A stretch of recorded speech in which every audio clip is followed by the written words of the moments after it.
ಪವಿತ್ರತೆ, ಸಹನಶೀಲತೆ, ಹರ್ಷಿತ ಮುಖತೆ, ಮಧುರತೆ, ನಿರ್ಭಯತೆ, ಅಂತರ್ಮುಖತೆ, ಧೈರ್ಯತೆ, ನಮ್ರತೆ, ಮೌಲ್ಯದಿಂದ ಅಮೂಲ್ಯ ಜೀವನ. ಮೌಲ್ಯದಿಂದ ಅಮೂಲ್ಯ ಜೀವನ ಕಾರ್ಯಕ್ರಮದ ಈ ಸಂಚಿಕೆಗೆ ತಮಗೆಲ್ಲರಿಗೂ ಸ್ವಾಗತ. ಮೌಲ್ಯಗಳು ನಮ್ಮ ಜೀವನವನ್ನು ಮಹತ್ವಪೂರ್ಣವಾಗಿ ಪರಿವರ್ತನೆ ಮಾಡುವಂತಹ ಕ್ಷಮತೆಯನ್ನು ಹೊಂದಿದ್ದಾವೆ. ನಮ್ಮ ಜೀವನದೊಂದಿಗೆ ನಮ್ಮ ಜೊತೆ ಇರುವಂಥವರ ಜೀವನದನ್ನೂ ಬಹಳ ಪ್ರಭಾವಿತ ಮಾಡ್ತವೆ.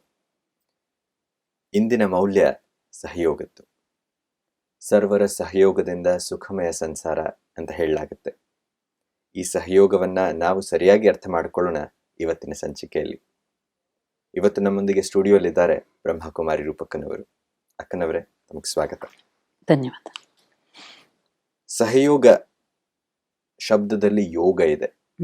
ಸಹ ಯೋಗ ಅಂತ ಹೇಳ್ತಾರೆ.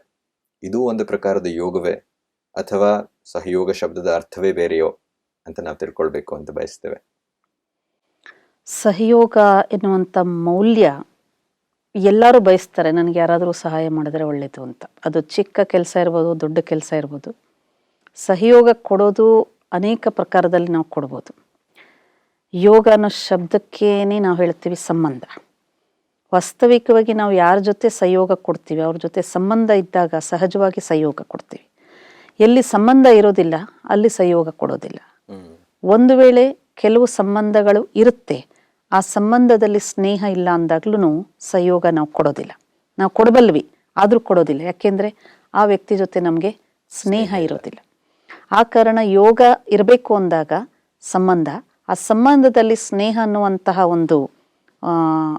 ಒಂದು ಜೀವನದ ಬಹಳ ಮುಖ್ಯವಾದಂತಹ ಗುಣ ಅಂತ ಹೇಳ್ಬೋದು. ಒಂದು ಫ್ಯಾಮಿಲಿನೇ ತಂದೆ ತಾಯಿ ಮಕ್ಕಳು ಅಥವಾ ಪತಿ ಪತ್ನಿ ಬೇರೆ ಮಿತ್ರ ಸಂಬಂಧಿಕರು ಒಟ್ಟಿಗೆ ಸಹಬಾಳ್ವೆ ಮಾಡ್ಬೇಕಂದ್ರೂ ಸಹ ಪರಸ್ಪರ ಸ್ನೇಹ ಇಲ್ಲ ಅಂದಾಗ ಪರಸ್ಪರ ಸಹಯೋಗ ಕೊಡೋದಿಲ್ಲ.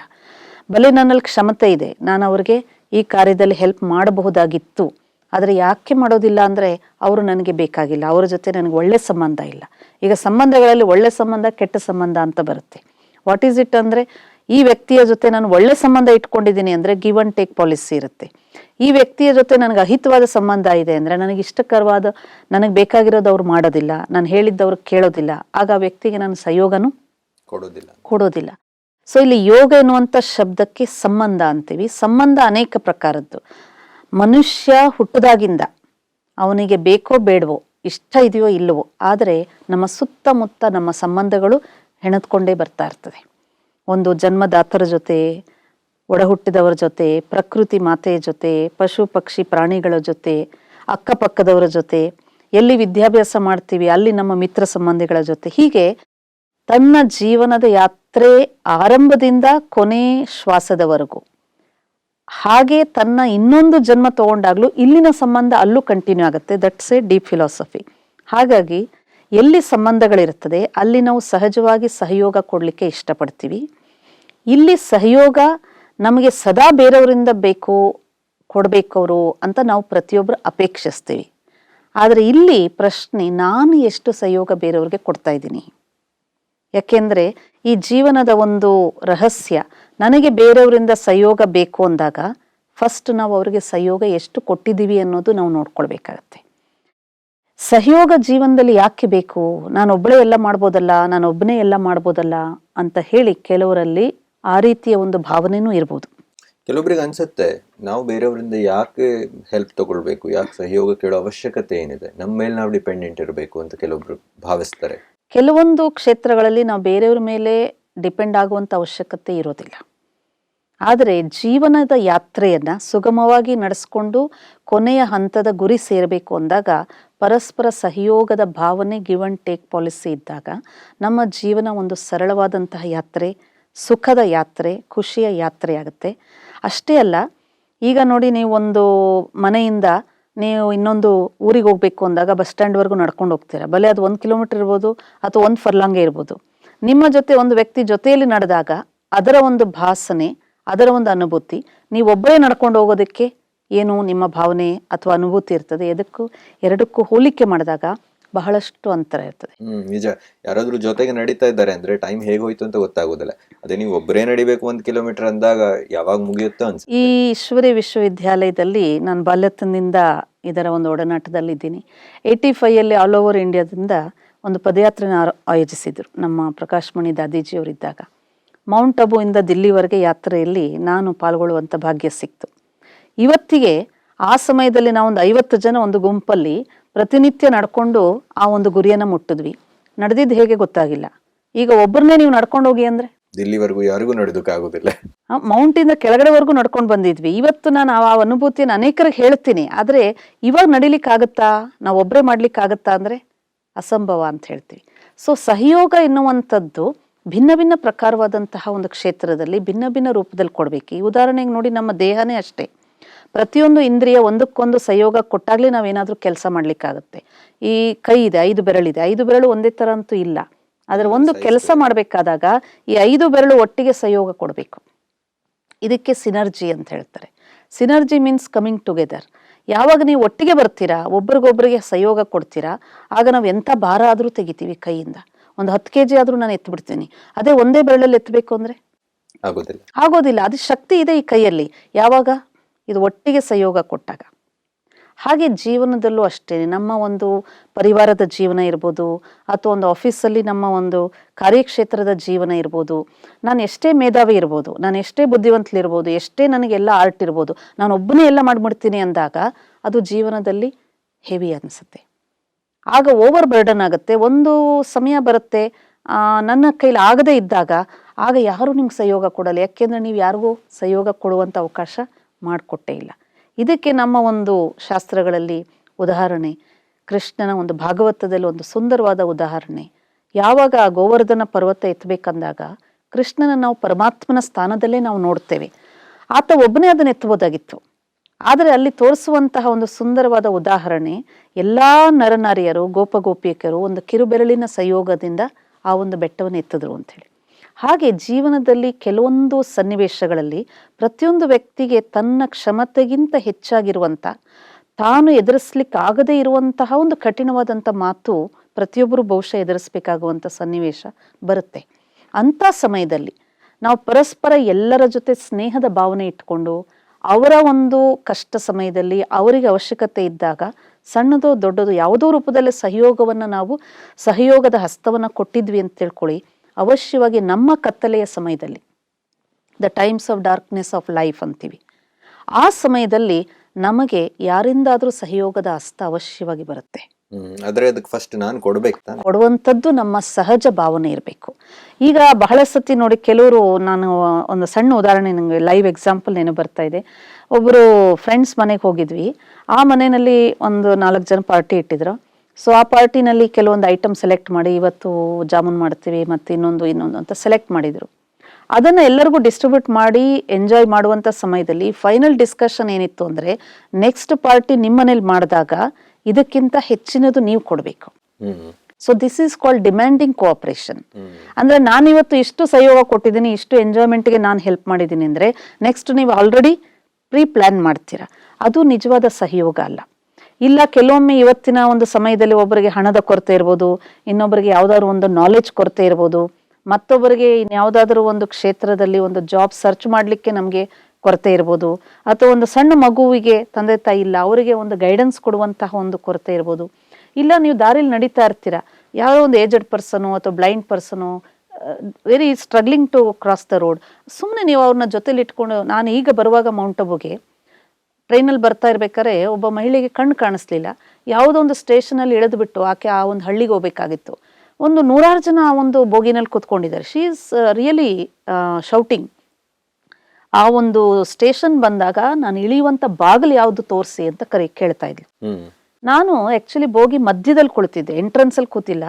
ಸೊ ಶಿ ವಾಸ್ ಶೌಟಿಂಗ್, ನನಗೆ ಯಾವ್ದು ಬಾಗಿಲು ತೋರಿಸಿ, ಅಣ್ಣ ತಮ್ಮಂದ್ರೆ ತೋರಿಸಿ ಅಂತ ಕೂಗ್ತಾ ಇದ್ಲು. No response. ಸೊ ಫೈನಲಿ ನಾನು ನಿದ್ದೆ ಮಾಡ್ತಾ ಎದ್ದು ಹೋಗಿ ಆ ಮುದುಕಿ ಹತ್ರ ಹೋದೆ. She was quite old and also in a beggar form. So naturally ಎಲ್ಲರೂ ಏನು ಅನ್ಕೊಳ್ತಾರೆ, ವಿ ಆರ್ ಒಂಥರ ಅಪ್ ಟು ಡೇಟ್ ಮಾಡರ್ನ್ ಇದ್ದೀವಿ, ಅವ್ರನ್ನ ಟಚ್ ಮಾಡೋದಾಗ್ಲಿ ಅವ್ರ ಹತ್ರ ಮಾತಾಡೋದಾಗ್ಲಿ ಒಂಥರ ಅಸಹ್ಯ ಅನ್ಕೊಳುತ್ತೆ. ಯಾಕೆ ನೀವು ಇಷ್ಟೊಂದು ಕೂಗ್ತಾ ಇದ್ದೀರಾ ಅಂದರೆ, ನಂದು ಸ್ಟೇಷನ್ ಬರುತ್ತೆ ಈಗ, ನನಗೆ ಇಳಿಯುವಂಥ ಬಾಗಿಲು ನಂಗೆ ತೋರಿಸಿ ಅಂತ ಕೇಳ್ತಾ ಇದ್ದೀನಿ ಅಷ್ಟೇ ಅಂತ. It was so sympathetic situation. Immediately ನಾನು ಅವಳು ಕೈ ಹಿಡಿದ್ಬಿಟ್ಟು ಇನ್ನೊಂದು 2 ನಿಮಿಷದಲ್ಲಿ ಸ್ಟೇಷನ್ ಬರುತ್ತೆ, ಇಲ್ಲೇ ಬಾಗ್ಲ ಹತ್ರ ಕೂರಿಸಿ ಅಂತೇಳಿ ಕೂರಿಸ್ಬಿಟ್ಟು ಅವನು ಇಳಿಬೇಕಾದ್ರೆ ಒಂದು ಗಂಟು ಮೂಟೆ ಇತ್ತು. ಸಿ ಇನ್ ಬೆಗ್ಗರ್ ಫಾರ್ಮಲ್ಲಿ ಪಾಪ ಮೇ ಬಿ ಸಿಚುವೇಶನ್ ಬೆಗ್ಗರ್ ಫಾರ್ಮ್ನ ಅವ್ರಿಗೆ ಇದು ಮಾಡಿಸಿರ್ಬೋದು. She may be rich person in some time in her life, we don't know. So ಆ ಸಿಚುವೇಶನ್ ಏನಪ್ಪ ಅಂದರೆ, she is blind, she can't see the way out. So ಆಗ ಒಂದು ಸನ್ನಿವೇಶದಲ್ಲಿ ನಾವು ಅವರಿಗೆ ಕೈ ಹಿಡಿದು ಆ ಬಾಗಿಲು ತೋರಿಸಿ ಕೆಳಗಡೆ ಇಳಿಸಿದ ತಕ್ಷಣವೇ I felt A kind of happiness, something I could do. ಅಂದರೆ ಆ ವ್ಯಕ್ತಿ ಯಾವಾಗ ಒಂದು ಹೆಲ್ಪ್ಲೆಸ್ ಕಂಡೀಷನಲ್ಲಿ ಇದ್ದಾರೆ, I can do something for somebody ಅಂದಾಗ, ಅದನ್ನು ನಾವು ಮಾಡಿದಾಗ ಸಿಗುವಂಥ ಖುಷಿ ಏನಿದೆಯಲ್ಲ. ಮತ್ತೆ ಆ ತಾಯಿ ಏನು ಹೇಳಿದ್ಲಂದರೆ, ನಿನ್ನ ಮಗಳಾಗಿ ನಾನು ಬಂದು ಕೈ ಹಿಡ್ಕೊಂಡು ನಾನು ಇಳಿಸಿದ್ಯಾ, ನಿನಗೆ ತುಂಬ ಆಶೀರ್ವಾದ ಕೊಡ್ತಾ ಇದ್ದೀನಿ. ಈಗ ಜಸ್ಟ್ ಈಗ ಬರುವಂಥ ಸಮಯದಲ್ಲಿ ಆದಂಥ ಇನ್ಸಿಡೆಂಟ್ ಇದು ಸಣ್ಣದಾದಂಥ ಉದಾಹರಣೆನೇ ಇರ್ಬೋದು, ಬಟ್ ಹ್ಯೂಮನ್ ಲೈಫ್ಗೆ ಇಷ್ಟು ನಾವು ಸಂಯೋಗ ಒಂದು ಸೆಕೆಂಡಲ್ಲಿ ಯಾವುದೇ ರೀತಿಯಲ್ಲಿ ಮಾಡ್ತೀವಿ ಅಂದ್ಕೊಳ್ಳಿ, ಆ ಬ್ಲೆಸ್ಸಿಂಗ್ಸ್ ಫ್ರಮ್ ಹಾರ್ಟ್ಸ್, ಆ ಒಂದು ಆಂತರಿಕ ಒಂದು ಹೃದಯದಿಂದ ಅವರ ಭಾವನೆಗಳು ನಮಗೇನು ಆಶೀರ್ವಾದದ ರೂಪದಲ್ಲಿ ಬರುತ್ತೆ, ದಟ್ಸ್ ಎ ಗ್ರೇಟ್ ಹ್ಯಾಪಿನೆಸ್. ಸಹಯೋಗ ಕೊಡೋದಕ್ಕೆ ಕಾರಣ ಏನು ಅಂತ ಹುಡುಕಲಾರ್ದಲೇ ನೀವು ಯಾವಾಗ ಮಾಡ್ತಿರೋ ಅವಾಗ ನ್ಯಾಚುರಲ್ ಆಗಿ ನಿಮ್ಗೆ ಬ್ಲೆಸ್ಸಿಂಗ್ ಸಿಗುತ್ತೆ, ನಿಮ್ಗೆ ಆಶೀರ್ವಾದ ಸಿಗುತ್ತೆ. ಯಾಕೆಂದ್ರೆ ಇವತ್ತು ನಾವು ನೋಡ್ತೀವಿ ಸಹಯೋಗವನ್ನ ನಾವು ಒಂದು ಬಿಸ್ನೆಸ್ ತರ ಡೀಲ್ ಮಾಡ್ತಾ ಇದೀವಿ ಲೈಫಲ್ಲಿ. ನಮ್ಮ ತಂದೆ ತಾಯಿ ಎಜುಕೇಶನ್ಗೆ ಇಷ್ಟು ಸ್ಪೆಂಡ್ ಮಾಡಿದ್ದಾರೆ, ಓಕೆ ನಾನು ಮಾಡಿ ಅದನ್ನು ತೀರಿಸ್ತೀನಿ. ನಾನು ಮದುವೆ ಮಾಡ್ಕೊಂಡಿದ್ದೀನಿ, ಹೆಂಡತಿ ನನಗೆ ಇಷ್ಟೊಂದು ದುಡ್ಡು ತೊಗೊಂಡು ಬಂದಿದ್ದಾಳೆ, ಆಯಿತು ನಾನು ಇಷ್ಟು ವಾಪಸ್ ಕೊಡ್ತೀನಿ, ಇಲ್ಲ ಇನ್ನೂ ಕೊರತೆ ಆದರೆ ಡಿಮ್ಯಾಂಡ್ ಮಾಡಿ ಅದನ್ನು ತಗೊಳ್ಳುವಂಥ ರೀತಿಯಲ್ಲಿ. ಸೊ ಲೈಫಲ್ಲಿ ಏನಾಗುತ್ತೆ ಅಂದರೆ, ಒಂದು ಹ್ಯೂಮನ್ ರಿಲೇಷನ್ಸ್ ಯಾವುದು ಒಂದು ಸೆಲ್ಫ್ಲೆಸ್ ಆಗಿ ಏನು ನಾವು ಬಿಹೇವ್ ಮಾಡಬೇಕು, ಆ ಚಾರಮ್ ಇಲ್ಲ ಅಂದಾಗ ಬಹುಶಃ ಈ ಸಹಯೋಗ ಎನ್ನುವಂಥ ವ್ಯಾಲ್ಯೂನೇ ಇಲ್ಲ ಅನಿಸುತ್ತೆ. ಸೊ ಮನುಷ್ಯನ ಜೀವನದಲ್ಲಿ ಸಿಂಪ್ಲಿ ಯು ಗಿವ್ ಹೆಲ್ಪ್. ಅದು ನಮ್ಮವ್ರು ಇರ್ಬೋದು, ಬೇರೆಯವ್ರು ಇರ್ಬೋದು, ಅಥವಾ ನನಗೆ ಕೊಟ್ಟಿರ್ಬೋದು, ಕೊಡದೇ ಇರ್ಬೋದು, ಆಶಿಸುವಂಥ ಅವಶ್ಯಕತೆನೇ ಇಲ್ಲ. ಏಕೆಂದರೆ ಈ ಬ್ರಹ್ಮಾಂಡದಲ್ಲಿ ಒಂದು ಲಾ ಏನು ಹೇಳುತ್ತೆ ಅಂದರೆ, whatever you give it comes back to you. ಆದರೆ ನೀವು ಕೊಡುವಾಗಲೇ ಅದು ಬರುತ್ತೆ ಅನ್ನುವಂಥ ಭಾವನೆಯಿಂದ ಕೊಡುವಂಥ ಅವಶ್ಯಕತೆ ಇಲ್ಲ. ಇವತ್ತು ನಾನು ಕೊಡ್ತಾ ಇದ್ದೀನಿ, ಅದು ಯಾವತ್ತು ಬರುತ್ತೆ ಯಾವಾಗ ಬರುತ್ತೆ ಅಂತ ನಾವು ಮೊದಲೇ ಎಣಿಸುವಂಥ ಅವಶ್ಯಕತೆ ಇಲ್ಲವೇ ಇಲ್ಲ. ಸೊ ನಮ್ಮಲ್ಲಿರುವಂಥ ಕ್ಷಮತೆ ಮೀರಿ ಮಾಡಿ ಅಂತ ಏನು ಹೇಳೋದಿಲ್ಲ, ಬಟ್ ಎಲ್ಲೆಲ್ಲಿ ಅವಕಾಶ ಹುಡುಕ್ಬೇಕು, ನಾನು ಇವ್ರಿಗೆ ಹೆಲ್ಪ್ ಮಾಡೋಕ್ಕಾಗತ್ತಾ, ಅವ್ರಿಗೆ ಹೆಲ್ಪ್ ಮಾಡೋಕ್ಕಾಗತ್ತಾ. ಸೊ ವೆನ್ ಯು ಸರ್ಚ್, ಆಗ ನೋಡಿ ನಿಮಗೆ ಸಿಗುವಂಥ ಒಂದು ಲೈಫಲ್ಲಿ ಒಂದು ಕೈಂಡ್ ಆಫ್ ಹ್ಯಾಪಿನೆಸ್ ಇರ್ಬೋದು, ಅಥವಾ ಒಂದು ಸ್ಯಾಟಿಸ್ಫ್ಯಾಕ್ಷನ್ ಇರ್ಬೋದು, ಅಥವಾ ನಾನೇನೋ ಒಂದು ಒಳ್ಳೇದು ಮಾಡಿದ್ದೀನಿ. ಈವನ್ ನೋಡಿ, ನಿಮ್ಮ ಮನೇಲಿ ಒಂದು ಸಣ್ಣ ಪ್ರಾಣಿನೇ ಸಾಕ್ತೀರಾ ಅಂದ್ಕೊಳ್ಳಿ, ಇಟ್ ವಿಲ್ ಬಿ ಸರ್ಚಿಂಗ್, ನನ್ನ ಮಾಲೀಕನಿಗೆ ಯಾವಾಗ ನಾನು ಖುಷಿ ಕೊಡ್ಬೋದು, ಯಾವಾಗ ನಾನು ಅದನ್ನು ರಿಟರ್ನ್ ಮಾಡ್ಬೋದು ಅಂತ ಹೇಳಿ. ಉದಾಹರಣೆಗೆ ಒಂದು ಸಣ್ಣ ನಾಯಿ ಮರಿಗೆ ಒಂದು ಸ್ವಲ್ಪ ಊಟ ಕೊಟ್ಬಿಡಿ, ಅದು ಊಟ ಮಾಡಿಬಿಟ್ಟು ಸುಮ್ಮನೆ ಹೋಗೋದಿಲ್ಲ. ಯಾರು ಊಟ ಹಾಕಿರ್ತಾರೆ ಅದರ ಹತ್ರ ಬಂದು ತನ್ನ ಕೃತಜ್ಞತೆಯನ್ನು ಹೇಳುತ್ತೆ, I am thankful to you. ಮತ್ತೆ ಆ ಮಾಲೀಕ ಯಾವುದೇ ಒಂದು ಕಷ್ಟದಲ್ಲಿದ್ದಾಗ ಅವನಿಗೇನಾದ್ರೂ ಬೇರೆ ಏನಾದರೂ ಹಾರಂ ಮಾಡುವಂಥ ಪ್ರಾಣಿಗಳು ಬಂದರೆ, this will be very much ready ಅವ್ರಿಗೆ ಪ್ರೊಟೆಕ್ಟ್ ಮಾಡಲಿಕ್ಕೆ. ಒಂದು ಅನಿಮಲ್ಗೆ ಅಷ್ಟೊಂದೆಲ್ಲನೂ ಕಾತರತೆ ಇರುವಾಗ, ಭಗವಂತ ನಮಗೆ as A human life, we say human life is valuable ಅಂತ ಹೇಳ್ತೀವಿ.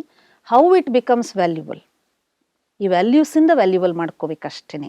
ಇಲ್ಲ ಅಂದರೆ ಹ್ಯೂಮನ್ ಎಕ್ಸಿಸ್ಟೆನ್ಸಲ್ಲೂ ಸಹ ನಾವೇನು ಹ್ಯೂಮನ್ ಕ್ವಾಲಿಟೀಸ್ನ ಇಲ್ಲ ಅಂದಾಗ, ಹ್ಯೂಮನ್ ಲೈಫೇನೂ ತೊಗೊಂಡಿದ್ದೀವಿ, ಬಟ್ ಹ್ಯೂಮನ್ ವ್ಯಾಲ್ಯೂಸ್ನ ನಾವು ಯಾವಾಗ ಜೀವನದಲ್ಲಿ ಅಳವಡಿಸ್ಕೊಳ್ಳಲ್ಲ, ಬಹುಶಃ ನಾವು ಸ್ವಾಮಿ ವಿವೇಕಾನಂದ ಅಥವಾ ಮಹಾತ್ಮ ಗಾಂಧೀಜಿ ಅಥವಾ ಇನ್ನು ಅನೇಕ ಮಹಾನ್ ವ್ಯಕ್ತಿಗಳಿದ್ದಾರೆ, ಈಶ್ವರಿ ವಿಶ್ವವಿದ್ಯಾಲಯದ ಒಂದು founding father Prajapita Brahma, who sacrificed for the whole world benefit, ಇಂಥ ಮಹಾನ್ ವ್ಯಕ್ತಿಗಳಷ್ಟು ನಾವು ಮಹಾನರಾಗದೇ ಇದ್ರು ಒಂದು 10 ಹೆಜ್ಜೆ ಆದ್ರೂ ಮುಂದೆ ಹೋಗ್ಬೋದು.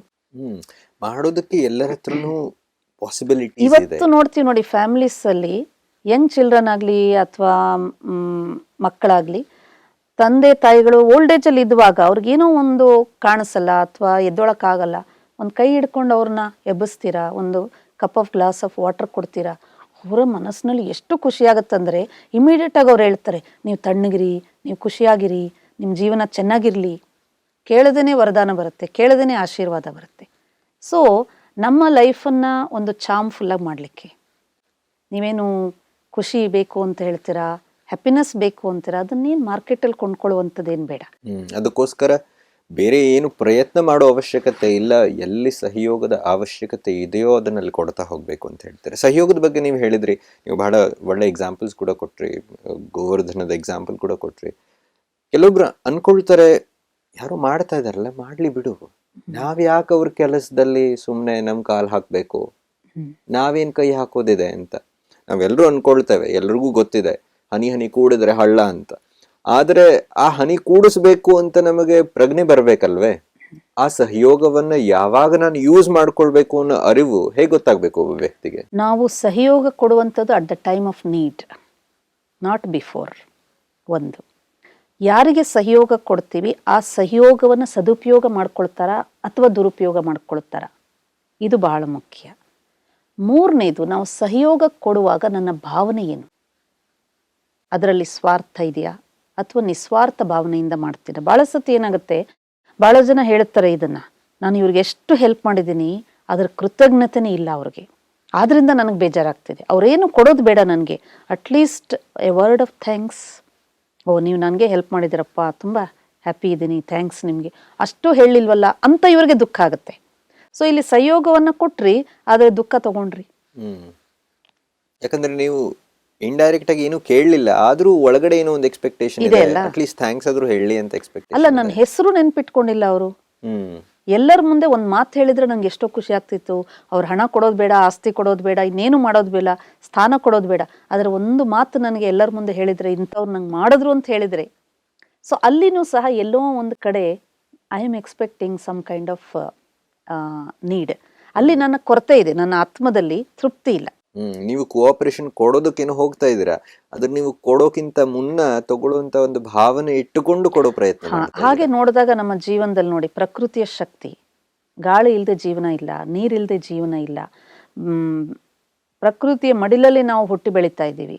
ಭೂಮಿ ತಾಯಿ ಬೇಕಾದಷ್ಟು ಕೊಡ್ತಾ ಇರ್ತಾಳೆ, but what we are giving back, ಆ ಥರ ಯೋಚನೆ ಮಾಡಿದಾಗ ನೇಚರ್ ಈಸ್ ಸೆಲ್ಫ್ಲೆಸ್. ಹಾಗೆ ಭಗವಂತನ ಜೊತೆ ನಾವು ಪ್ರಾರ್ಥನೆ ಮಾಡ್ತೇವೆ, ಧ್ಯಾನ ಮಾಡ್ತೇವೆ, ಪ್ರೇಯರ್ಸ್ ಮಾಡ್ತೇವೆ, ಬೇಡಿಕೆಗಳನ್ನು ಇಡ್ತೇವೆ. ಅನೇಕ ಬಾರಿ ಬೇಡಿಕೆ ಪೂರ್ತಿ ಆದಾಗ ನಾವು ಅವನಿಗೆ ನೆನಪು ಮಾಡ್ಕೊತೀವಿ, ಪೂರ್ತಿ ಆಗದೇ ಇದ್ದಾಗ ನನ್ನ ಪಾಲಿಗೆ ದೇವ್ರು ಇಲ್ಲ ಬಿಡ್ರಿ ಅಂತಲೂ ಹೇಳ್ತೀವಿ. So God is not at all angry with you. ಪರಮಾತ್ಮನಿಗೂ ದಾತ ಅಂತ ಹೇಳ್ತೀವಿ, ಸಿಂಪ್ಲಿ ಗಿವ್ಸ್. ನೀವು ಅವ್ರನ್ನ ಪ್ರೀತಿ ಮಾಡ್ತಿರೋ ಇಲ್ವೋ, ಬಟ್ ಅವನದು ನೇಚರ್ ಏನಪ್ಪ ಅಂದರೆ ಟು ಲವ್ ಎವ್ರಿಬಡಿ. ಸೊ ಇಲ್ಲಿ ನಮ್ಮ ಒಂದು ಸ್ಥಿತಿನೂ ಆ ರೀತಿ ಆಗಬೇಕು, ನಿಸ್ವಾರ್ಥವಾಗಿ ಕೊಡುವಂಥದ್ದಾಗಬೇಕು ಅಂದರೆ ನಾವು ಸಹ ಆ ಒಂದು ಭಾವನೆ ಇಟ್ಕೊಳ್ಬೇಕು. ನನ್ನ ನೇಚರ್ ಏನಪ್ಪ ಅಂದರೆ let me give A hand of help. ಅದು ಬೇಕಾದಷ್ಟು ರೂಪದಲ್ಲಿ, ನೀವು ಸ್ಥೂಲದಲ್ಲಿ ಸಹಯೋಗ ಕೊಡೋಕ್ಕಾಗಿಲ್ಲ, ಒಂದು ಹಣದ ಸಹಯೋಗ ಕೊಡ್ಲಿಕ್ಕಾಗಿಲ್ಲ ಅಂತ ತಿಳ್ಕೊಳ್ಳೋಣ. ನನ್ನ ಹತ್ರನೇ ಇಲ್ಲ, ನಾನೇನು ಕೊಡವಲ್ಲೇ, ಅದಕ್ಕೆ ಹೇಳ್ತಾರಲ್ಲ ದಾನ ಮಾಡು ದರಿದ್ರನಾಗಬೇಡ ಅಂಥೇಳಿ. ಸೊ ನನ್ನ ಹತ್ರ ಅಷ್ಟು ಇಲ್ಲ ಸ್ಥೂಲವಾದಂಥದ್ದು ಕೊಡಲಿಕ್ಕೆ, ಅಟ್ಲೀಸ್ಟ್ ನಾನು ಒಬ್ಬರ ಬಗ್ಗೆ ಗುಡ್ ವಿಶಸ್ ಕೊಡ್ಬೋದಲ್ಲ. ನೀವು ಮಾಡೋ ಕಾರ್ಯ ಒಳ್ಳೇದಾಗಲಿ, ನಿಮ್ಮ ಕಾರ್ಯದಲ್ಲಿ ಯಾವುದು ವಿಘ್ನ ಬರದೇ ಇರಲಿ. ಬಹಳ ಸತಿ ನೋಡ್ತೀವಿ, ಕಾರ್ಯ ಬೇರೆಯವ್ರು ಮಾಡ್ತಾರೆ, ನಾವು ಸುಮ್ಮನೆ ಅವ್ರಿಗೆ ಪಾಸಿಟಿವ್ ಆಗಿ ಇರುವಂತಹ ಒಂದು ಮಾತುಗಳು ಹೇಳಿದಾಗ ಅವ್ರಿಗೇನೋ ಖುಷಿ ಬರ್ತದೆ, ಅವರಿಗೊಂದು ಎನ್ಕರೇಜ್ಮೆಂಟ್ ಸಿಗುತ್ತೆ. ಮನೇಲಿ ಇರುವಂತರ ಮಕ್ಕಳಿಗೆ ಹೇಳಿ, ನೀವು ಮಾಡಿ, ನಾನು ಇದ್ದೀನಲ್ಲ ಜೊತೆಗೆ, ಇಷ್ಟು ಒಂದು ಪಾಸಿಟಿವ್ ಅಪ್ರೋಚ್ ಕೊಟ್ರೆ ಆ ಮಗುಗೆ ಎಷ್ಟೋ ಒಂದು ಖುಷಿ. ನೀವು ರಿಯಲ್ ಆಗಿ ಏನು ಮಾಡಬೇಕಾಗಿಲ್ಲ, but A word of positiveness. ಇದರಲ್ಲಿ ಸತ್ಯತೆ ಬೇಕು, ಅದರಲ್ಲಿ ಒಂದು ಪ್ರೀತಿಯ ಭಾವನೆ ಬೇಕು. ಆ ವ್ಯಕ್ತಿಯ ಬಗ್ಗೆ ನನಗೆ ಕಲ್ಯಾಣದ ಭಾವನೆ ಇದ್ದಾಗ ಆ ಮಾತು ಸಹ ಒಂದು ಸಹಯೋಗ.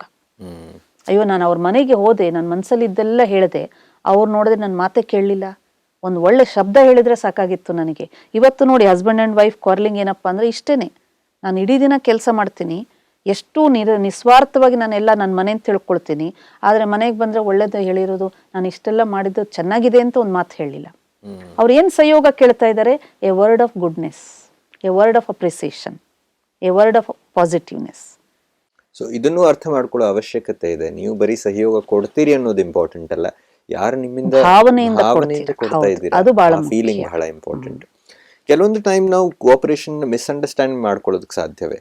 ಕೆಲವೊಬ್ರು ಹೆಲ್ಪ್ ಮಾಡ್ತಾ ಇರ್ತಾರೆ, ಆದ್ರೆ ಅವ್ರನ್ನ ಹೆಲ್ಪ್ ಮಾಡ್ತಾ ಇದ್ರೂ ಕೂಡ ನಾವು ಅದನ್ನ ಡಿಸ್ಟರ್ಬೆನ್ಸ್ ಆಗಿ ಪರಿಗಣಿಸ್ತೇವೆ. ಕೆಲವೊಬ್ರು ಇವ್ರು ಯಾಕೆ ನಮ್ಮ ಕೆಲಸದಲ್ಲಿ ತಮ್ಮ ಕಾಲು ಹಾಕ್ತಾರೆ, ಬೇಕಂತ ನೋಸ್ ಪೋಕಿಂಗ್ ಮಾಡ್ತಾರೆ ಅಂತ ಕೂಡ ಕೆಲವೊಂದು ಟೈಮ್ ಮಿಸ್ಕನ್ಸೆಪ್ಷನ್ ಬರುತ್ತೆ. ಹಾ, ಉದಾಹರಣೆಗೆ ಇವಾಗ ಮಕ್ಕಳಿಗೆ ಏನೋ ಒಂದು ಕಾರ್ಯ ಮಾಡಬೇಕಾದಾಗ, ಸ್ಟಡಿ ಮಾಡಬೇಕಾದ್ರೆ, ಯಾವ್ದಾದ್ರು ಜಾಬ್ ಅಪಾರ್ಚುನಿಟಿ ಸಿಕ್ಕಿದಾಗ ಅಥವಾ ಹೈಯರ್ ಸ್ಟಡಿ ಮಾಡ್ಬೇಕಾದ್ರೆ ಮನೇಲಿರುವಂಥ ದೊಡ್ಡವರು ಸಜೆಷನ್ ಕೊಡ್ಬೋದು, ಅಥವಾ ಇಂತಿಂಥ ಕಾರ್ಯದಲ್ಲಿ ಹೆಲ್ಪ್ ಮಾಡ್ಲಿಕ್ಕೆ ನಾನು ಬರ್ತೀನಿ ಅಂತ.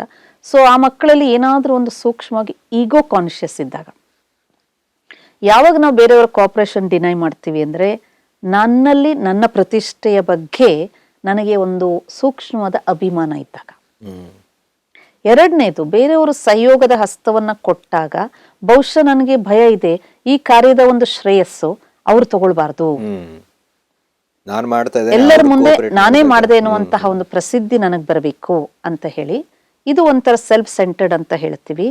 ಆದರೆ ಜೀವನದ ಸತ್ಯತೆ ಏನಪ್ಪಾ ಅಂದ್ರೆ, ನನಗೆ ಸಿಗುವಂತ ಶ್ರೇಯಸ್ಸು ಅವ್ರಿಗೂ ಸಿಗಲಿ ಅಂತ ಭಾವಿಸಿದಾಗ, ನನಗೆ ಸಿಕ್ಕಿದ ಶ್ರೇಯಸ್ಸಲ್ಲಿ ಅವ್ರಿಗೆ ಎಷ್ಟು ಬೇಕಾದ್ರೂ ಹೋಗ್ಲಿ ಅನ್ನುವಂಥ ಭಾವನೆ ಇದ್ದಾಗ ನಿಮ್ಮ ಮನಸ್ಸಿಗೆ ಆಗುವಂತ ಆನಂದ ಅದಕ್ಕೆ ಬೆಲೆ ಕಟ್ಟಲಿಕ್ಕಾಗಲ್ಲ. ಹೆಚ್ಚಾಗಿ ಪ್ರತಿಯೊಬ್ರು ಏನ್ ಮಾಡ್ತಾರೆ ಅಂದ್ರೆ, ನಾನೇನ್ ಮಾಡ್ತಾ ಇದ್ದೀನಿ ಆ ಕಾರ್ಯದ ಒಂದು ಶ್ರೇಯಸ್ಸು ನನಗೆ ಪೂರ್ತಿ ಸಿಗ್ಬೇಕು, ಅದು ಸ್ವಲ್ಪ ಬೇರೆಯವ್ರಿಗೆ ಹೋಯ್ತು ಅಂದ್ರೂ ಅಲ್ಲಿ ನಮ್ಗೇನೋ ನಮ್ದು ಕಳ್ಕೊಂಡ್ವಿ ಅಂತ ಅನ್ಸುತ್ತೆ. ಮಹಾನ್ ವ್ಯಕ್ತಿ ಆಗ್ಬೇಕು, ನಮ್ಮ ಜೀವನದ ಅಮೂಲ್ಯತೆಯನ್ನು ನಾವು ಹೆಚ್ಚಿಸ್ಕೋಬೇಕು ಅಂದಾಗ, ಉದಾಹರಣೆಗೆ ನಾವು ನೋಡ್ತೇವೆ ನಮ್ಮ ನ್ಯಾಷನಲ್ ಲೀಡರ್ಸ್, ನಾವು ಮಹಾತ್ಮ ಗಾಂಧೀಜಿನೇ ತಗೊಳ್ಳೋಣ. ಅವರು ದೇಶದ ಒಂದು ಸ್ವಾತಂತ್ರ್ಯಕ್ಕೆ ಯಾವ ಒಂದು ಮೂಮೆಂಟ್ ಮಾಡಿದ್ರು ಅವರೊಬ್ಬರೇ ಹೋರಾಡಿದ್ರು ಅಂತಲ್ಲ, ಅವರ ಜೊತೆಗೆ ನೂರಾರು ಜನನ, ಸಾವಿರಾರು ಜನನ, ಲಕ್ಷಾಂತರ ಜನರನ್ನ ಒಂದುಗೂಡಿಸ್ಕೊಂಡು ಮಾಡಿದ್ರು. ಇವತ್ತು ನಾವು ಎಲ್ಲರಿಗೂ ಅವ್ರು ಪ್ರಾಮಿನೆನ್ಸ್ ಕೊಟ್ರು, ಯಾಕೆಂದ್ರೆ ಇದೆಲ್ಲರಿಗೋಸ್ಕರ ಅಂತ ಹೇಳಿದ್ರು. ಎಲ್ಲರಿಗೋಸ್ಕರ ಶ್ರೇಯಸ್ಸನ್ನ ನಾವು ಹಂಚಿದ್ರು ಸಹ ಇವತ್ತೆಲ್ಲರೂ ನೆನಪು ಮಾಡೋದು ಯಾರನ್ನ? ಮಹಾತ್ಮ ಗಾಂಧೀಜಿನೇ. ಹಾಗೆ ಇವತ್ತು ನಾವು ಎಷ್ಟೇ ಬಹು ಮಹಡಿಯ ಕಟ್ಟಡವನ್ನ ಕಟ್ಬೋದು, ಬಹು ಮಹಡಿ ಕಟ್ಟಡ ನಮಗೆ ಕಾಣಿಸ್ಬೋದು, ಆದ್ರೆ ಅದಕ್ಕೆಲ್ಲ ಬುನಾದಿ ಯಾವುದಪ್ಪ ಅಂದ್ರೆ ಫೌಂಡೇಶನ್ ಸ್ಟ್ರಾಂಗ್ ಇರಬೇಕು. ಸೊ ನೀವು ಯಾವುದೇ ಕಾರ್ಯ ಮಾಡ್ತೀರಾ ಅದರಲ್ಲಿ ಎಲ್ಲರನ್ನ ಕರೀರಿ, ಎಲ್ಲರಿಗೂ ಶೇರ್ ಕೊಡಿ, ಆದರೆ ನಿಮ್ಮ ಶೇರ್ ಏನು ಕಡಿಮೆ ಆಗೋದಿಲ್ಲ, ಯಾಕೆಂದ್ರೆ ಎಲ್ಲರಿಂದ ಮತ್ತೆ ರಿಟರ್ನ್ ಅಲ್ಲಿಗೆ ಬರ್ತಾನೆ ಇರ್ತದೆ. ಸೊ ಹಾಗಾಗಿ ಈ ಭಾವನೆಯನ್ನು ಬದಲಾಯಿಸ್ಕೊಂಡಾಗ ನಾವು ಯಾವುದು ನಿಸ್ವಾರ್ಥವಾಗಿ ಸಹಯೋಗ ಕೊಡ್ತೀವಿ, that is a pleasure to give cooperation. ಅಯ್ಯೋ ನಾವು ಇವ್ರಿಗೆ ಹೆಲ್ಪ್ ಮಾಡ್ಬೇಕಲ್ಲಪ್ಪ, ಇವರು ನಮ್ಗೆ ಕೇಳ್ತಾರಲ್ಲಪ್ಪ ಅಂತ ಹೇಳಿ ಅಲ್ಲ. ಬಹಳ ಸತಿ ನಾವು ನೋಡ್ತೇವೆ ನಮ್ಮಲ್ಲಿ ಒಂಥರ ಸಂಕುಚಿತ ಭಾವನೆ ಇರ್ತದೆ. ನನಗೊಂದು ಕಲೆ ಇದೆ, ಅದನ್ನು ನಾನು ಬೇರೆಯವ್ರಿಗೆ ಹೇಳ್ಕೊಟ್ಬಿಟ್ರೆ ಅವರಲ್ಲಿ ನನಗಿಂತ ಮುಂದೆ ಹೊಟ್ಟೋಗ್ತಾರೋ ಅನ್ನುವಂಥ ಭಾವನೆ. ನಾನು ಸಣ್ಣ ಒಂದು ಉದಾಹರಣೆ, ನಂದು ಲೈವ್ ಎಕ್ಸಾಂಪಲ್ ಹೇಳ್ತೀನಿ. ನಮ್ಮನೆ ಪಕ್ಕದಲ್ಲಿ ಒಬ್ರು ಆಂಟಿ ಇದು ನಿಟ್ಟಿಂಗ್ ಬಹಳ ಸುಂದರವಾಗಿ ಮಾಡ್ತಾ ಇದ್ರು. ಡಿಫ್ರೆಂಟ್ ಸ್ವೆಟರ್ಸ್ ನಿಟ್ ಮಾಡೋದು ಎಷ್ಟು ಬೇಗನೆ ಅವ್ರು ಮಾಡ್ಬಿಡ್ತಾ ಇದ್ರು ಅಂತಂದ್ರೆ ಅದು ನೋಡ್ಲಿಕ್ಕೂ ಆನಂದವಾಗ್ತಿತ್ತು, ತಗೊಳ್ಬೇಕನ್ನುವಂಥ ಭಾವನೆ ಇರ್ತಿತ್ತು. ಒಂದ್ ದಿವಸ ನಾನು ಕೇಳಿದೆ, ಇದನ್ನ ಯಾಕೆ ನೀವು ಬೇರೆಯವ್ರಿಗೆ ಹೇಳ್ಕೊಡೋದಿಲ್ಲ? ಯಾಕೆಂದ್ರೆ ನೀವು ಹೇಳ್ಕೊಟ್ರೆ 4 ಜನ ಆ ಕಲೆಯನ್ನ ಮುಂದುವರ್ಸ್ಕೊಂಡು ಹೋಗ್ತಾರೆ. ನೀವು ಒಬ್ರೇನೆ ಅದನ್ನ ಮಾಡ್ತೀರಾ ಅಂದ್ರೆ ಎಷ್ಟು ಜನಕ್ಕೆ ಎಲ್ಲಿ ಅಂತ ಮಾಡಕ್ಕಾಗತ್ತೆ? ಹಾಗಂತ ಒಂದು ಪ್ರಶ್ನೆ ಕೇಳಿದಾಗ ಕೇಳಿದ್ರು, ನಾನು ಬೇರೆಯವ್ರಿಗೆ ಹೇಳ್ಕೊಟ್ಬಿಟ್ರೆ ಅವಾಗ ಎಲ್ಲರೂ ಅವ್ರ ಹತ್ರ ಹೊಟ್ಟೋಗ್ತಾರೆ, ನನ್ನ ಹತ್ರ ಯಾರು ಬರೋದಿಲ್ಲ, ಆಮೇಲೆ ಅವ್ರ ಹೆಸರು ಪ್ರಸಿದ್ಧಿ ಆಗ್ಬಿಡ್ತದೆ, ಅದಕ್ಕೆ ಎಷ್ಟು ಕಷ್ಟ ಆದ್ರೂ ನಾನೇ ಎಲ್ಲರಿಗೂ ಹಾಕೊಡ್ತೀನಿ. ಇದು ಸಂಕುಚಿತ ಭಾವನೆ. ವಿಶಾಲ ಭಾವನೆ ಅಂದ್ರೆ ನನ್ನಲ್ಲಿರೋ ಕಲೆ ಅವರಿಗೆ ದಾರಿ ಎರೆದು ಕೊಟ್ಟಾಗ ಆ ಕಲೆ ಮುಂದುವರಿತದೆ. ನಾನು ಇಲ್ಲದೆ ಇದ್ರೂ ಸಹ ನಾನು ಕೊಟ್ಟಂತಹ ಒಂದು ಕಲೆ ಬೇರೆಯವರು ಮುಂದುವರಿಸ್ಕೊಂಡು ಹೋದಾಗ ನನಗೇನು ಸಿಗತ್ತೆ ಅಂದಾಗ ಸೂಕ್ಷ್ಮವಾಗಿ ನಿಮಗೆ ಬ್ಲೆಸ್ಸಿಂಗ್ ಸಿಗುತ್ತೆ, ಆಶೀರ್ವಾದ ಸಿಗುತ್ತೆ. ಇವತ್ತು ನೀವು ಹಣದಿಂದ ಒಂದು ವಸ್ತುವನ್ನ ಕೊಂಡ್ಕೋಬಹುದು, ಹಣದಿಂದ ನಿಮ್ಗೆ ಏನ್ ಬೇಕೋ ಅದನ್ನ ಬಜಾರಲ್ಲಿ ಆಹಾರ ತಗೊಳ್ಬೋದು. ಹಣ ಕೊಟ್ಬಿಟ್ಟು ನಿಮ್ಮಿಂದ ಆಶೀರ್ವಾದ ತಗೊಳ್ತೀನಿ ಅಂದ್ರೆ ಸಾಧ್ಯ ಇಲ್ಲ. ಕೊಟ್ಟು ನೋಡಿ, ನಾನು ಹಣ ಕೊಡ್ತೀನಿ ನೀವು ಆಶೀರ್ವಾದ ಕೊಡಿ ಅಂತ ಯಾರಿಗೆ ಕೇಳಿ ಬರಲ್ಲ. So this is the asset of life ಅಂತ ಹೇಳೋದು. ಅಂತಹ ವ್ಯಕ್ತಿತ್ವ ಇರುವಂಥವರೇ ಇವತ್ತು ಅನೇಕರಿಗೆ ಮಾದರಿ ಆಗ್ತಾರೆ, ಅವರಿಗೆ ನಾವು ನಾಯಕರಂತೀವಿ. They are called as leaders. ಆದ್ರಿಂದ ಮನುಷ್ಯ ಸಹಯೋಗ ಕೊಡುವಂಥದ್ದು ಒಂದು ಒಳ್ಳೆ ಯೋಗ ಅಂತ ತಿಳ್ಕೊಬೇಕು. ಎರಡನೇದು, ನಮ್ಮ ಜೀವನದಲ್ಲಿ ಏನೂ ತಗೊಂಡೋಗಕ್ಕಾಗಲ್ಲ ವಾಪಸ್. ನಾವೇನು ತಗೊಂಡೋಗ್ಬೋದು ಅಂದರೆ ನಾವೇನು ಕೊಟ್ಟಿರ್ತೀವಲ್ಲ ಅದರ ಒಂದು ರಿಟರ್ನ್ ಬ್ಲೆಸ್ಸಿಂಗ್ ಅಷ್ಟೇ ತಗೊಂಡೋಗ್ತೀವಿ. ಸೊ ಈ ಒಂದು ಅರಿವು ಮನುಷ್ಯನಲ್ಲಿದ್ದಾಗ, ಇವತ್ತು ನೋಡಿ ತಂದೆ ತಾಯಿಗಳು ಚಿಕ್ಕ ಮಕ್ಕಳಿಗೆ ಏನಾದರೂ ವಸ್ತು ಕೊಡ್ತಾರೆ, ಅವ್ರು ಕೇಳ್ತಾರೆ ನೀನು ಆ ಮಗು ಕೊಡ್ತೀಯಾ ಅಂದ್ರೆ ಅದು ಕೊಡಲ್ಲ ಅನ್ನತ್ತೆ. ಅಲ್ಲಿ ಕಲಿಸ್ಬೇಕು ನಾವು, ನೀನು ಆ ಮಗು ಕೊಟ್ಟಾಗ ನಿನಗೆ ಇನ್ನೊಂದು ಸಿಗುತ್ತೆ. ನನ್ನ ಕೈಲಿರೋದು ಅವ್ರಿಗೆ ಕೊಟ್ಟಾಗ ಇಲ್ಲಿ ಖಾಲಿ ಆಗ್ಬಿಡತ್ತೆ ಅಂತಲ್ಲ, ಇನ್ನೊಂದು ಆಲ್ರೆಡಿ ರೆಡಿ ಇರ್ತದೆ. ಯಾಕೆಂದ್ರೆ ಪ್ರಕೃತಿಗೆ ಯಾವುದೇ ಒಂದು ಸೀಮೆ ಇಲ್ಲ. ಈ ಪ್ರಕೃತಿಯ ನಿಯಮನೂ ಅಷ್ಟೇ, ನೀವು ಕೊಡ್ತಾ ಇದ್ದಷ್ಟು ಅದು ತುಂಬ್ತಾ ಇರ್ತದೆ, ಹಿಡ್ಕೊಂಡಿದ್ದಷ್ಟು ಅದು ಸಂಕುಚಿತವಾಗುತ್ತೆ. So this is the secret of ಸಹಯೋಗ, the value of cooperation. Cooperation ಬಗ್ಗೆ ನೀವು ಏನು ಹೇಳಿದ್ರಿ, ಈ ಮಾತು ಕೇಳಿದಾಗ ನನಗನ್ಸುತ್ತೆ, ಕೊಡೋದನ್ನ ನಾವು ಕಲಿತುಕೊಂಡ್ರೆ ನಮ್ಗೆ ತಾನೇ ಆಗಿ ಬರ್ತಾ ಇದೆ ಅಂತ ನಾವು ಅರ್ಥ ಮಾಡ್ಕೊಳ್ಳೋದು ಅಷ್ಟೇ ಈಸಿ ಆಗ್ತಾ ಹೋಗುತ್ತೆ. ಬಹಳಷ್ಟು ಜನ ಇದನ್ನ ತಿಳ್ಕೊಳ್ತಾರೆ, ಬೇರೆಯವ್ರಿಗೆ ಕೊಟ್ರೆ ನನ್ನ ಕಡೆ ಖಾಲಿ ಆಗುತ್ತೆ ಅಂತ. ಆದರೆ ಆ ಅಂಡರ್ಸ್ಟ್ಯಾಂಡಿಂಗ್ನ ಚೇಂಜ್ ಮಾಡೋ ಅವಶ್ಯಕತೆ ಇದೆ. ಸಹಯೋಗವನ್ನು ಕೊಡೋದನ್ನ ಚಿಕ್ಕದ್ರಿಂದ ಕಲಿಸ್ತಾ ಹೋದಲ್ಲಿ ನಾವು ಸದಾ ಪಡ್ಕೊಳ್ತಾ ಹೋಗ್ತೇವೆ ಅನ್ನೋದು ಅರ್ಥ ಆಗುತ್ತೆ. ನೀವು ಕೂಡ ಇವತ್ತು ಬಂದು ನಮಗೆ ಸಹಯೋಗ ಕೊಟ್ಟಿದ್ದೀರಾ. ಈ ಸಹಯೋಗದಿಂದ ಬೇರೆಯವ್ರಿಗೂ ಕೂಡ ಸಹಯೋಗ ಸಿಕ್ಕಿದೆ ಅಂತ ನಾನು ಅನ್ಕೊಳ್ತೇನೆ. ಸಹಯೋಗದ ಸರಿ ಅರ್ಥ ಏನು, ಅದನ್ನ ನಾವು ನಮ್ಮ ಜೀವನದಲ್ಲಿ ಹೇಗೆ ಉಪಯೋಗಿಸ್ಕೊಳ್ಬೇಕು ಅನ್ನೋದನ್ನ ನಮ್ಮ ನೋಡುಗರೊಂದಿಗೆ ನೀವು ಹಂಚಿದ್ದೀರಾ. ಅದಕ್ಕೋಸ್ಕರ ಬಹಳ ಬಹಳ ಧನ್ಯವಾದಗಳು. ಧನ್ಯವಾದ. ಸಹಯೋಗದ ಮೌಲ್ಯ ಎಷ್ಟೊಂದು ಅಮೂಲ್ಯ ಅನ್ನೋದನ್ನ ನೀವು ತಿಳ್ಕೊಂಡಿದ್ದೀರಾ. ಇಂದಿನ ಸಂಚಿಕೆಯಲ್ಲಿ ನಿಮ್ಮ ಸಹಯೋಗವು ಅಷ್ಟೇ ಇಂಪಾರ್ಟೆಂಟ್. ಯಾಕಂದ್ರೆ ನೀವು ನೋಡ್ತಾ ಇದ್ದೀರಾ, ಈ ಸಹಯೋಗದ ಮೂಲ್ಯವನ್ನ ನಿಮ್ಮ ಜೀವನದಲ್ಲಿ ನೀವು ಧಾರಣೆ ಮಾಡ್ತಾ ಇದ್ದೀರಾ ಅಂತ ನಾವು ಅನ್ಕೊಳ್ತೇವೆ. ಇಂದಿನ ಸಂಚಿಕೆಯಲ್ಲಿ ಇಷ್ಟೇ. ಮತ್ತೆ ಮತ್ತೊಂದು ಮೌಲ್ಯದೊಂದಿಗೆ ಮತ್ತೆ ಭೇಟಿಯಾಗೋಣ. ಅಲ್ಲಿವರೆಗೂ ನಮಸ್ಕಾರ.